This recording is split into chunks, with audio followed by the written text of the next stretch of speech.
أصل الكلمات في اللغة المصرية العامية هنجيب أساسها من اللغة القبطية واللغة الفرعونية، وطبعا ده موضوع غير بحثي تماما. احنا بس هنجيب أسماء اللغة المصرية اللي بننطقها بالعامية، وهنقولها ازاي كانت باللغة المصرية القديمة والقبطية.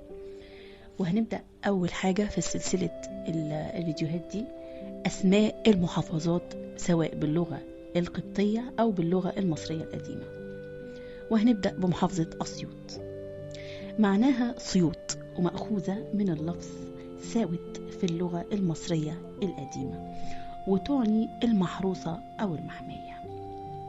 محافظة دمنهور في النصوص القديمة اسمها ديمي النحور ومعناها مدينة حورس. محافظة قنا في اللغة المصرية القديمة اسمها قني وتعني الاحتضان، إشارة لتانية نهر النيل لو خدت بالك في خريطة مصر. وقنا يعني تحتضن بذراعيها النيل، يعني قنا تعني محتضنة لمياه النيل. محافظة المنوفية في اللغة القديمة الفرعونية اسمها بنفر، وفي القبطية اسمها منوف ويعني معناها المكان الجميل.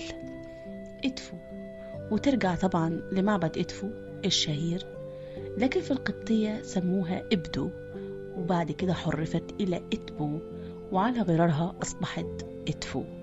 وهنكمل الحاجات دي في الفيديوهات اللي جاية إن شاء الله.